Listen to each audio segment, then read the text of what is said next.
So we are now in Roman numeral number 2, which is male reproductive physiology. So this is the process of creating sperm from what is known as a stem cell, or basically a cell that can become anything you want in the human body, any particular type of cell.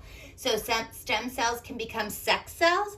Stem cells can become skin cells, liver cells, stomach cells. They're basically a blank slate, and they just need to be given direction to become any other type of cell that's present within the human body. So before we can get into this process of the creation of sperm, which is called spermatogenesis, we need to get some basic terminology down for this process of cellular reproduction. All right. So the first two concepts we're going to review are the structures of a chromosome and a gamete, okay? So this kind of falls within the umbrella of genetics and DNA, right?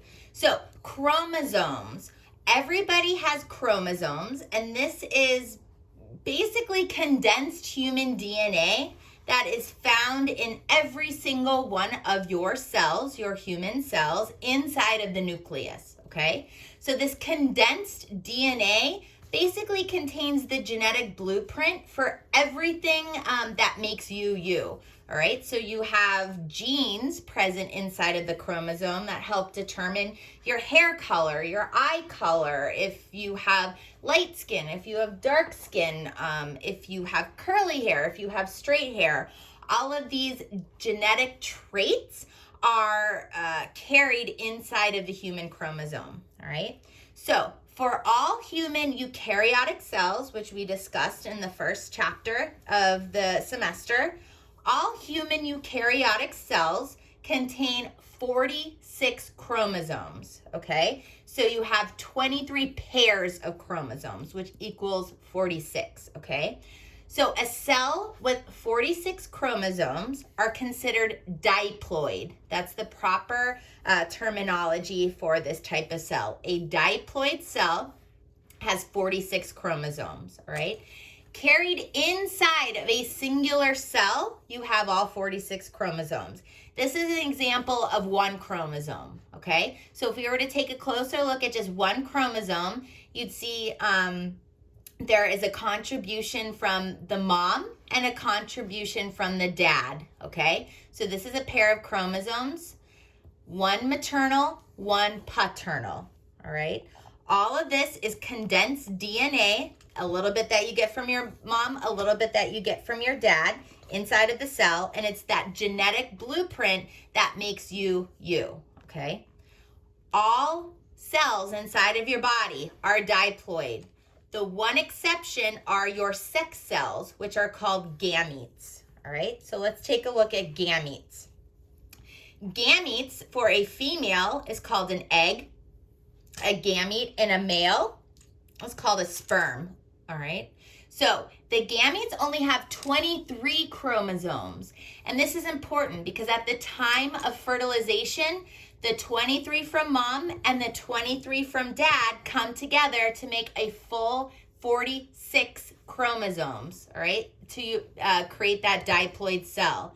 But until the time of fertilization, they have to have half of the amount of chromosomes, all right? So these 23 chromosomes, any cell that is a gamete with 23 chromosomes is called a haploid cell, okay? It has half of the number of chromosomes of a normal or typical human eukaryotic cell, all right? So in the female, the gamete has 23 chromosomes and it is called an egg. Another name for that egg is called an ovum. For the male, the 23 chromosome gamete is called a sperm or a spermatozoa. These are the sex cells of human reproduction. Another name for a 23 chromosome cell is a haploid cell. All right, so make sure you understand the terminology. Know what a chromosome is, what a gamete is, how many chromosomes are in a diploid cell, how many chromosomes are in a haploid cell. And this is important to understand because these words are going to be used quite frequently when we discuss the process of creating a sperm, this process called spermatogenesis, okay? So this is the foundation, your diploid and haploid cells, right? So let's look at the process of cellular reproduction to get a diploid and haploid cell, all right? So here is the two processes that you see occur in the human body for cellular reproduction. One process is called mitosis, all right? This is the creation of identical or clone cells. And then the second one is called meiosis. This is the creation of these haploid cells, all right? So this is a division that creates half of the number of chromosomes, all right? So let's talk about mitosis first. All right, so mitosis is the process of cellular division and reproduction. So, for example, a lot of your cells need to turn over quite rapidly, right? So your skin cells, your stomach cells, they kind of have a set limit or number of days that they're functional. After that, they need to replicate and create new cells in order to continue to survive. Right? So in the process of mitosis, you have a parent cell or your original. These parent cells are always diploid, all right? Meaning that they have 46 chromosomes. In order to reproduce or recreate identical clones of itself, it needs to go through this process of mitosis, right? During this process of mitosis, the cell is going to divide and create two clones of itself that are called daughter cells, right? During mitosis, this parent cell is going to divide, creating two clones that are also both diploid cells. They both have 46 cells, all right? So this is the process of cellular reproduction that cells use during turnover in order to create these exact replicas of each other, okay? So your big bullet points for mitosis, it's cellular division. This process will create two identical clones of itself, the clones that are called daughter cells, right? One turns into two, and the chromosome number stays the same during this process. 46 to begin with, and then two identical cells that each have 46 chromosomes. So that's the process of mitosis. Meiosis is this process of sexual recreation or sexual reproduction, all right?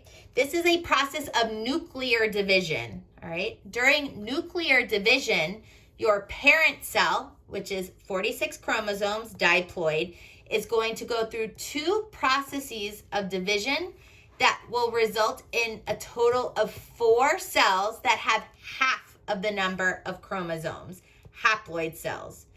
This is the process that creates a gamete in the human body, okay?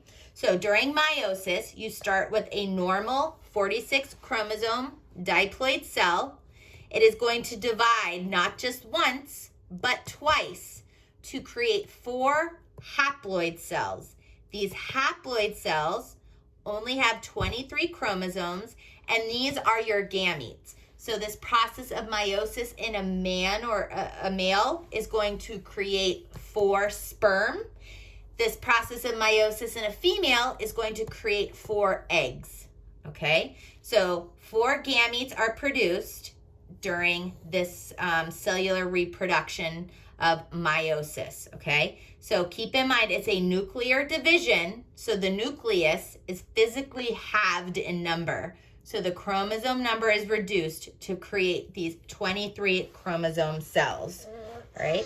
So this is your foundation for understanding how the process of spermatogenesis occurs. You need to know the difference between mitosis and meiosis, as well as understanding the difference between a diploid cell and a haploid cell, all right? So now that we've kind of gotten this terminology of cellular reproduction, we're going to go into the next section of notes of spermatogenesis.